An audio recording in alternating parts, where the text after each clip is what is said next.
information provided by the speaker, presenter on the IDSC platform is for general information purposes only. All information is provided in good faith. However, we make no representation or warranty of any kind, express or implied, regarding the accuracy, adequacy, validity, reliability, availability or completeness of this information. ভালো আমি নরেন্দ্র মোদী মহাশয়কে একটা বিশাল বড় thanks এবং salute জানাতে চাই। আমাদের প্রধানমন্ত্রী নরেন্দ্র মোদী মহাশয় মোদি হ্যাঁ তো মুমকিন হ্যাঁ এটাই প্রমাণ করে দিয়েছেন। এবং সবচেয়ে বড় কথা এই যে আমাদের ভারতীয় নারী এবং বোন, আমাদের যে সংস্কৃতি, সিঁদুর, শাখা পলা, যেটার উপরে আঘাত হেনেছেন এই মোল্লা বাহিনী এবং এই সন্ত্রাসী ইসলামিক টেররিস্ট, পাকিস্তানি টেররিস্টরা, সেটার বিরোধিতা করেছেন আমাদের মাননীয় নরেন্দ্র মোদী মহাশয় এবং আমাদের ভারতীয় সেনা। তারা কিন্তু এটা প্রমাণ করে দিয়েছেন যে ভারত যখন প্রত্যাঘাত দেয় তখন প্রত্যাঘাতটা ঠিক এই রকমভাবেই হয়, তখন কিন্তু উঠে দাঁড়ানোর মতন অবস্থা থাকে না। ভারত একটা শান্তিপূর্ণ দেশ, সবসময় পিস এবং ট্রাঙ্কুইলিটি কিন্তু মেনটেন করে চলে। তাই ভারত যাতে পিস এবং ট্রাঙ্কুইলিটির জায়গাটা মেনটেন করেই চলতে পারে সেটা যেন দেখা হয়। যদি না দেখা হয় তাহলে ভারত যখন ঘুরে দাঁড়াবে তখন জায়গাটা খুব খারাপ জায়গায় চলে যাবে। আজকে আমাদের মা বোনেদেরকে আমরা দেখতে পাচ্ছি সিঁদুর মোছানোর জন্য নৃশংসভাবে তাদেরকে মানে তাদের কাপড় সরিয়ে, তাদের কাপড় গা থেকে সরিয়ে এটা চেক করা হয়েছে যে তারা হিন্দু না মুসলিম। এই বর্বরতা, এই অসভ্যতা আমরা শেষ কবে দেখেছি, আমরা কবে দেখতে পারছি, আমাদের এই জেনারেশনও আমরা জানি না, জানা নেই। এতটা নৃশংসতা হিন্দু ধর্মের প্রতি শুধুমাত্র হিন্দু হওয়ার কারণেই যখন মানুষকে একের পর এক গুলি খেতে হয় এবং তারপরে এটাই প্রত্যাঘাত আসে। মোদিকে যাকে বলো, আজ কিন্তু আমাদের মাননীয় নরেন্দ্র মোদী মহাশয়কে বলতে হয়নি, তিনি কিন্তু মেয়েদের মুখের কথা বুঝেই গিয়েছেন এবং তিনি প্রত্যাঘাত করেছেন। আমরা দেখতে পাচ্ছি প্রাণের বদলে কখনোই আমরা সেই প্রাণ অবশ্যই ফিরে দিতে পারি না, কিন্তু সিঁদুরের যে সম্মানটা, আমাদের ভারতীয় সংস্কৃতি কালচারের যে সম্মান, সেটা কতটা ইম্পর্টেন্ট জায়গা রাখে সিঁদুরের সম্মান, সেটাই একমাত্র প্রমাণ করেছেন আমাদের এই ভারতের আমাদের প্রধানমন্ত্রী মাননীয় নরেন্দ্র মোদী মহাশয়।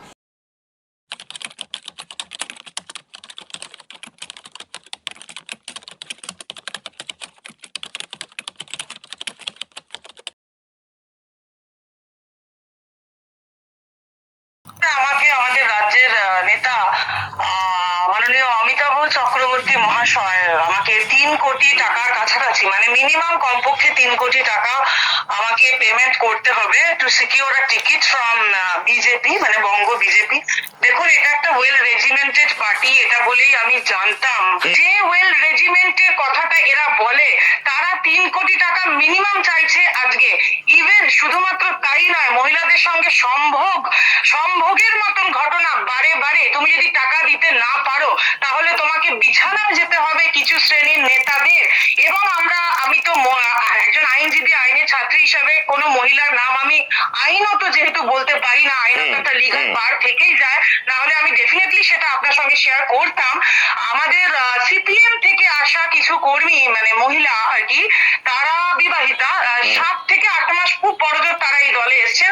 তারা কিন্তু অর্গানাইজেশনের বড় বড় পোস্ট নিয়ে বসে আছেন এবং তারা মাননীয় রাজ্য সভাপতি মহাশয়ের সঙ্গে গভীর সম্পর্ক রাখছেন। আমাদের মাইনরিটি কিছু নেতৃত্বরা, মানে জানেন আপনি, রেবেকা থেকে শুরু করে অনেক ভাষার কাজে অনেকে আছে যারা আজকে এই সরকারের দ্বারা, করাপ্টেড সরকারের দ্বারা তারা মানে সাফার। তারা যখন ফোন করছেন মাননীয় রাজ্য সভাপতিকে, তখন বারবার দাবি করছেন, আমাদের কাছে এসে তারা জানান যে আমাদের ফোন ধরছেন একজন মহিলা। আমরা আমাদের রাজ্য সভাপতিকে রাত 12টা হোক, 1টা হোক, সকাল 10টা হোক, যখন ইচ্ছা আমরা যখন ফোন করতে পারি, একজন ফোন রিসিভ করছেন একজন মহিলা। এবং সেই ক্ষেত্রে দাঁড়িয়ে যার নামে ড্রাগ এবং কোকেন কেসের মতন ঘটনা, শুধুমাত্র আমরা আইনে জানি, এভিডেন্সের অভাবে অনেক সময় অ্যাকিউজ ছাড়া পেয়ে যায়। এটা আমি একজন ক্রিমিনাল লয়ার হিসেবে খুব ভালোভাবে জানি। এবং তারা বহু বছরের পর বছর জেল খেটে এসেছেন। তারা কিভাবে শুধুমাত্রই বিশেষ সম্পর্ক রাখার জন্য নেতৃত্ব বর্গের সঙ্গে তারা কিভাবে তাদের টিকিটটাকে সিকিউর করছেন, গাড়ি থেকে নেমে তারা ফুল মালা নিচ্ছেন শুধুমাত্রই কিন্তু আজকে মানুষের হয়ে কাজ করার জন্য নয়।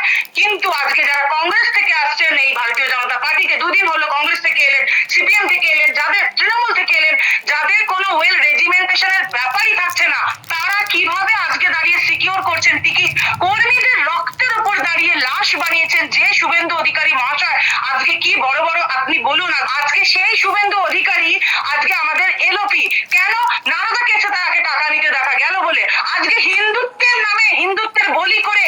সংযুক্তা, আপনি শুভেন্দু অধিকারীর কথা বললেন, তাহলে কি আপনি একবার মানিকচকে কিভাবে টিকিট দেওয়া হয়েছে এই বিষয় নিয়ে আলোকপাত করবেন? অবশ্যই মানিকচকে গৌরচন্দ্র মন্ডল যে 2021 সালে 4 দিনের মধ্যে এসছে দলে, আই রিপিট 4 থেকে 5 দিনের মধ্যে এসছে, তৃণমূল থেকে বিজেপিতে এসছে শুভেন্দু অধিকারীর হাত ধরে। ওই শুভেন্দু অধিকারীর সঙ্গেই ছায়াসঙ্গী, শুভেন্দু অধিকারী ছায়াসঙ্গী। শুভেন্দু অধিকারী যেদিন ঢোকে বিজেপি থেকে তৃণমূল থেকে বিজেপিতে পার্টি খায় শুধুমাত্র ইনভেস্টিগেটিং এজেন্সির থেকে বেনিফিট নেওয়ার জন্য এবং নিজের জেল যাত্রা থেকে বাঁচার জন্য। কারণ আমরা জানি আজকে মাননীয় জ্যোতিপ্রিয় বাবুর সঙ্গে যদি আজকে মানে এই অ্যালিগেশন থাকে, তার 10 গুণ অ্যালিগেশন থেকেছে আমাদের মাননীয় শুভেন্দু অধিকারী বিরুদ্ধে। তাহলে সেই শুভেন্দু অধিকারী মহাশয় তো আজকে জেল যাত্রা নিশ্চিত, যেহেতু তার জেল যাত্রা সুনিশ্চিত, সেটা থেকে বাঁচার জন্য তিনি প্রচুর তার অনুগামী নিয়ে আজকে ভারতীয় জনতা পার্টিতে আসেন এবং পার্টিটাকে নিজের বাপত্তি সম্পত্তি মনে করে দখল করেন। সেই গৌরচন্দ্র মন্ডল আজকে 49 নম্বর সাংবিধানিক এলাকা মানিকচক দক্ষিণ মালদা থেকে আবারও টিকিট সিকিউর করেন। আজকে টিকিট ডিক্লেয়ার হওয়ার 6 মাস আগে থেকে তিনি অ্যাড দিচ্ছেন, আপনি দেখবেন বিভিন্ন জায়গায় তিনি কনফার্ম করছেন শুভেন্দু অধিকারী আমার বাপ, উনি লিখছেন শুভেন্দু অধিকারী আমার বাপ, তাই আমি এখান থেকে টিকিট পাচ্ছি। সংযুক্তা, এই প্রার্থী কি টাকা তুলতেন? এই প্রার্থী কি টাকা তুলতেন শুভেন্দুর জন্য? অবশ্যই প্রচুর চাকরি দেবার নাম করে লক্ষ লক্ষ কোটি কোটি টাকা তুলেছেন এবং শুভেন্দু অধিকারী মহাশয়ের পকেট ভরিয়েছেন, নিজের গাড়ি বাড়ি। আজকে বলুন একটা 12 পাস যোগ্যতা তার, সে আজকে আমি আজকে একজন আইনজীবী হিসেবে তো মাসে খুব বড় জোর লাখখানেক টাকাও ইনকাম, খুব বড় জোর, সেটা আমাদের মানে কনফার্মেশন নেই। সে কিভাবে আজকে কয়েক কোটি টাকার মালিক, আজকে একটা লোক 10 থেকে 15 কোটি টাকার মালিক 12 ক্লাস পাস করে, আমি আজকে লতে মাস্টার ডিগ্রি করেছি, আমার সার্টিফিকেট দেখলেও বুঝতে পারবেন সবতেই 80% উপরে আমার নম্বর, মানে মাস্টার ডিগ্রি ল এবং বেথুন কলেজের স্কুল থেকে আমার পড়াশোনা।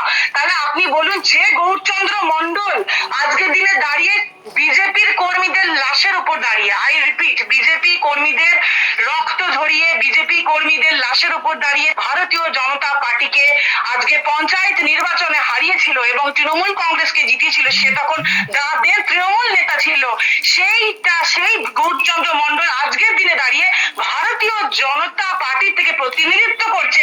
সংযুক্তা, এর আগে আমরা দেখেছি আপনি বিভিন্ন সময় আপনি ভারতীয় জনতা পার্টির হয়ে একেবারে সম্মুখ সমরে লড়াই করেছেন। আপনি বিভিন্ন সময় আপনার করা বিভিন্ন এফআইআর এ বিভিন্ন গ্রেপ্তার হওয়া, আপনি আইনি লড়াই প্রচুর লড়েছেন ভারতীয় জনতা পার্টির তরফে, সেগুলো নিয়ে বড় বড় খবরও হয়েছে সারা দেশের মিডিয়ায়।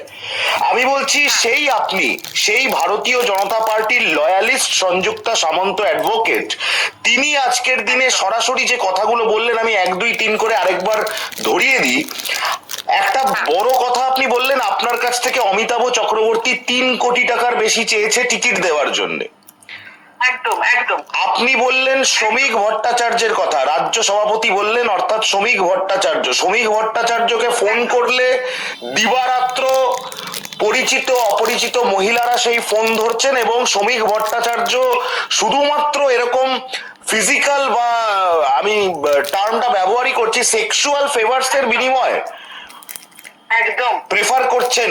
তো আমাদের মতন অনেক নারী কর্মীরা আছেন, আমি আবারও লিগ্যাল বার বলে আমি তাদের অবশ্যই আপনার বলার দরকার নেই নাম, এরকম প্রচুর মহিলা আছে আমাদের কেএনএসডি তে যারা নেতৃত্ব দিয়ে তারা দিল্লিতে আসতে পর্যন্ত তৈরি, 50 কেন 100টার উপরে মহিলা। আমাদের মাননীয় প্রেসিডেন্ট নীতিন নবীন জি, আমাদের যিনি সর্বভারতীয় প্রেসিডেন্ট, তারা আমাকে বলেছেন যে সংযুক্তা তুমি কথা বলো, নীতিন নবীন জি যদি রাজি থাকেন আমরা সামনাসামনি এসে নিজেদের নাম পরিচয় ডিসক্লোজ করে আমরা ফিজিক্যালি আসবো এখানে দিল্লিতে এসে আমরা বলবো।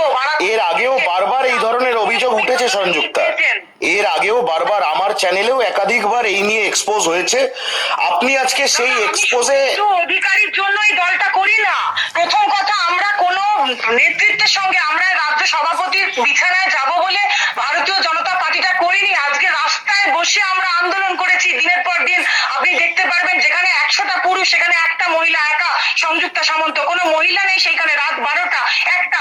আজকে মাথার ঘাম পায়ে ফেলে শিক্ষা অর্জন করেছি, রাজনীতি করেছি, আজকে নিজের রক্ত এবং ঘাম দুটোকেই নিঃসরণ করে রাজনীতি করেছি। পাশাপাশি কারো শয্যা সঙ্গিনী হওয়ার জন্য নয়, বা কাউকে সেক্সুয়াল ফেভারের বিনিময়ে টিকিট পাওয়ার জন্য নয়। হিন্দুত্বের হয়ে কাজ করা মানে মাথা উঁচু করে বাঁচা। যেই মুহূর্তে আমি আমার নিজের আদর্শ ধর্মের সঙ্গে কম্প্রোমাইজ করি, সেই মুহূর্তে আমি হিন্দুত্বকে অপমান করি। তাই আমি একজন হিন্দু নারী হিসাবে হিন্দুত্বকে অপমান করেছে যারা হিন্দু নারীদের বিছানায় তুলতে চেয়েছে, তারা হিন্দুত্বকে অপমান করেছে। যারা হিন্দু নারীদের টাকার মাধ্যমে তাদেরকে সম্ভব করার চেষ্টা করেছে যে অন্তত তুমি বিছানাতে এসো, তবে তোমায় কিছু পোস্ট দেওয়া হবে, কিছু জায়গা তোমার থাকবে, না হলে তোমার কেরিয়ার শেষ করে দেবো, তারা ডাইরেক্ট হিন্দুত্বকে অপমান করেছে। যারা নারীদের সম্ভোগের বস্তু মনে করে, যারা মনে করে নারী মানে কোনো বস্তু, পণ্য, নারী মানে মা নয়, তাদের কাছে বোন নয়, সেই ভারতীয় জনতা পার্টির যারা আজ্ঞা বাহক, এদেরকে সত্তর বদলানো দরকার। এই যে নেতৃত্ব কেন বদলাচ্ছে না? আমার তো প্রশ্ন এখানে, আপনি একেবারে ফ্রন্ট লাইনটাকে আজকে এক্সপোজ করে দিলেন। শুভেন্দু অধিকারী, অমিতাভ চক্রবর্তী, শ্রমিক ভট্টাচার্য, তারা টাকা চাইছে, নয়তো সেক্সুয়াল ফেভার চাইছে।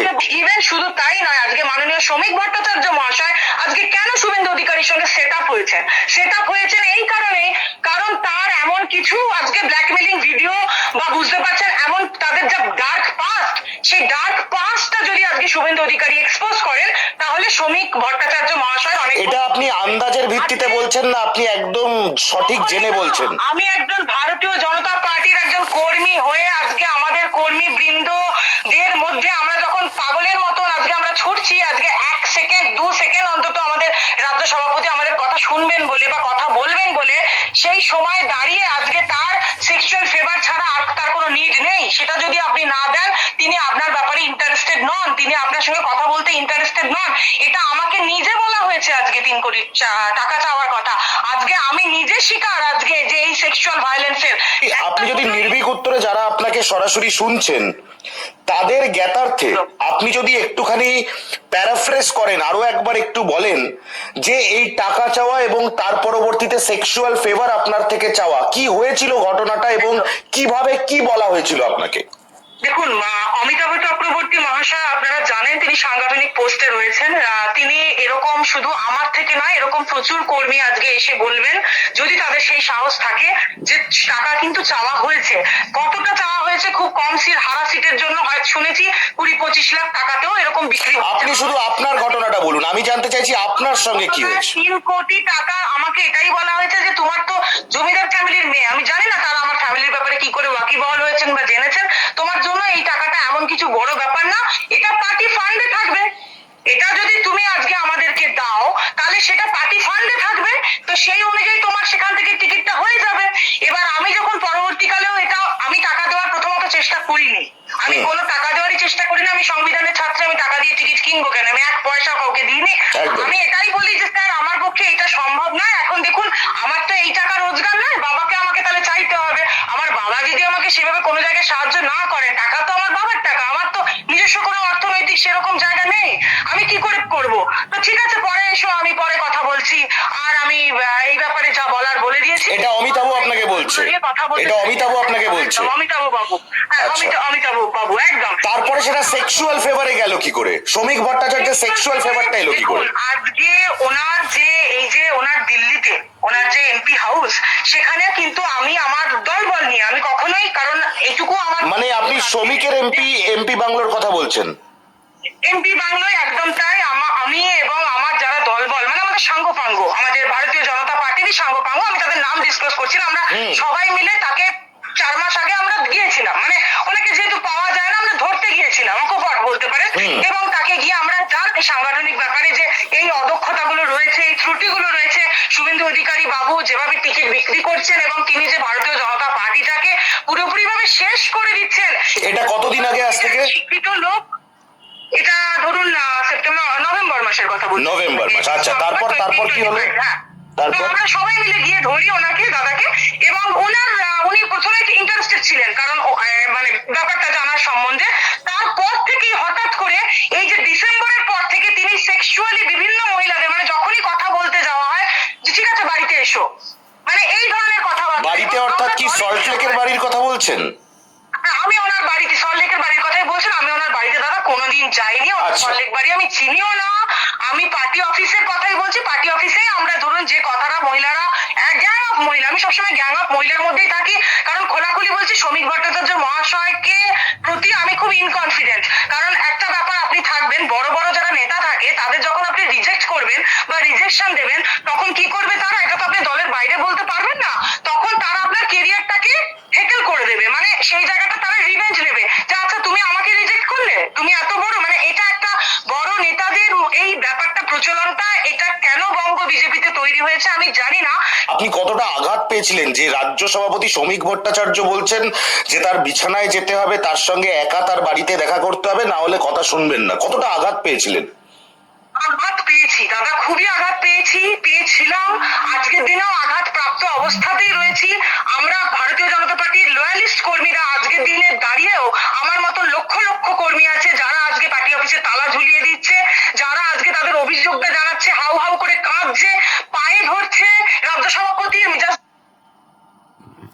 দুদিন আগেকার কথাই বলছি যে আপনি কি চোর মমতা বন্দ্যোপাধ্যায়কে সরিয়ে শুভেন্দু অধিকারীর সরকার চাইবেন?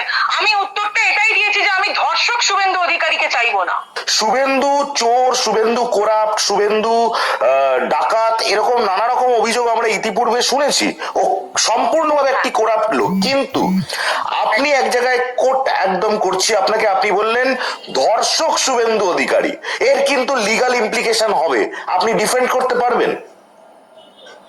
অবশ্যই আমি ডিফেন্ড করতে পারবো। আমি একজন আইনজীবী, যারা দিনে দিনে এটা জানেন যে দলের মেয়েরা ধর্ষিত হয়, দলের মেয়েদেরকে বিছানায় টেনে টেনে নিয়ে যাওয়া হয়, তাকে আমি ধর্ষক অবশ্যই বলবো, এবং আমি আগামী দিনেও তাকে আমি ধর্ষক বলে যাব। পার্টির মেয়েরা যখন আজকে নির্যাতিত হয়, অত্যাচারিত হয়, তখন যে মানুষটা চুপ করে থাকে, অবশ্যই সে চুপ করে থাকবে, সে তো পরিবারতন্ত্রে বিশ্বাস করে, সে তো তার পরিবারকে 3টে টিকিট পাইয়েছে, সে আজকে পার্টিটাকে এসে পার্টিটাকে নিজের বাপের সম্পত্তি মনে করেছে। সেই শুভেন্দু অধিকারীকে ভয়ের কোনো জায়গা নেই, ইসলামপুরকে ঈশ্বরপুর এবং ঘাম দুটোকে নিঃসরণ করে রাজনীতি করেছি। 6 ফুট লম্বা এখানকার মুখ্যমন্ত্রী হয়ে গেছে রহিম বক্সি, বড় বড় কারো শয্যার সঙ্গিনী হোক, আমার ফ্যামিলির ব্যাপারে কি করে ওয়াকিবহাল হয়েছেন বা জেনেছেন, তোমার জন্য এই টাকাটা এমন কিছু বড় ব্যাপার না। থাকে তাদের কোরাপ্ট, শুভেন্দু ডাকাত, এরকম নানা রকম অভিযোগ আমরা ইতিপূর্বে শুনেছি।